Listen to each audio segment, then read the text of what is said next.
Welcome to this week's podcast with me, Rob Jan Webb. What I'm going to discuss today is about being an artist rather than a genre. So, be an artist, not a genre.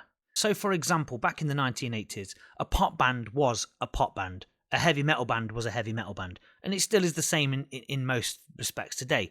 But what I'm talking to and what I'm trying to reach to here is the independent musician, the bedroom musician, the person that releases their own music on Spotify, like myself, like millions of others around the world. The place for us in the world of music is, if we're not in the mainstream, the Dua Lipas and the Taylor Swifts of the world, which, me and my audience probably are not. I'm definitely not. Then we have the freedom and the flexibility to be an artist and not a genre, you see.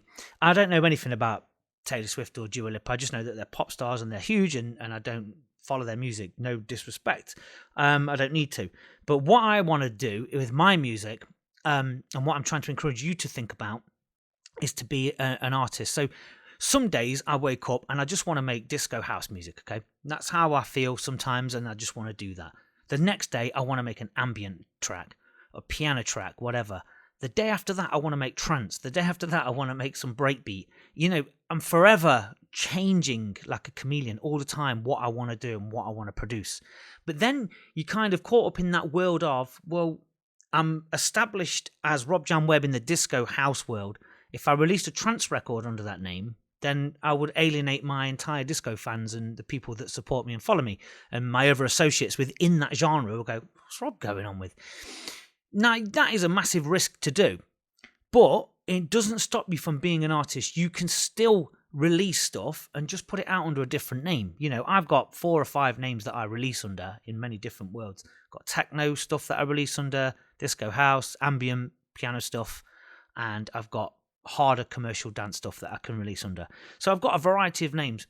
Now, the reason why I want to tell you this is because so many people restrict themselves creatively by simply trying to be that one thing. So if you want to be a disco house producer, or you want to be a techno producer, an acid techno producer, for example, then you're going to get better and better at that. But at the same time, you're going to be limiting yourself unless you bend genres and you cross genres and you blend all this stuff together.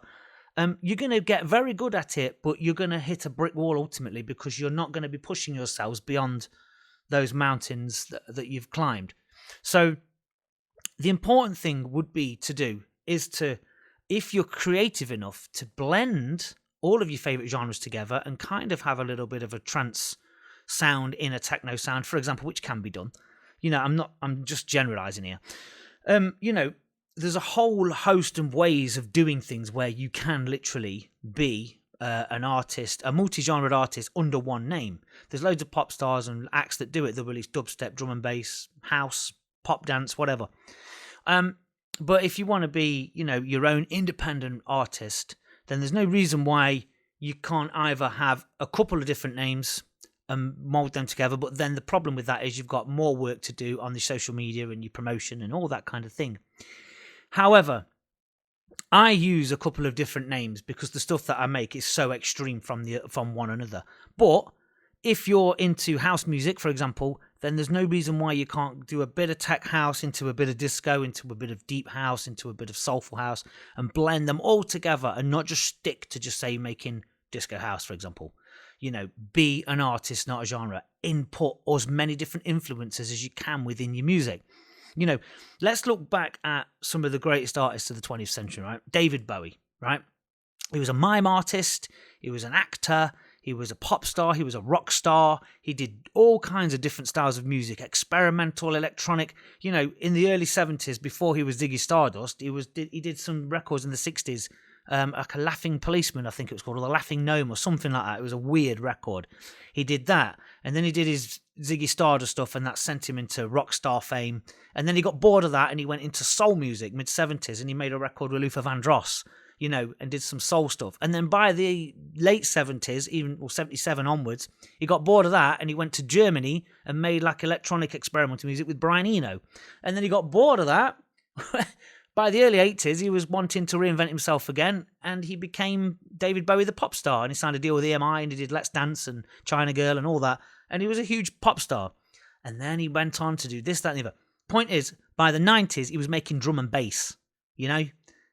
So he was an artist. He wasn't a genre. He didn't limit himself.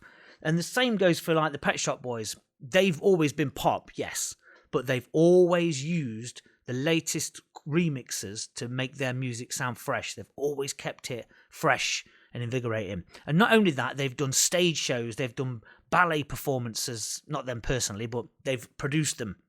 They've made film, they've done all sorts of stuff on the side, you know, and the same for Mick Jagger at the Rolling Stones, greatest frontman of the 20th century.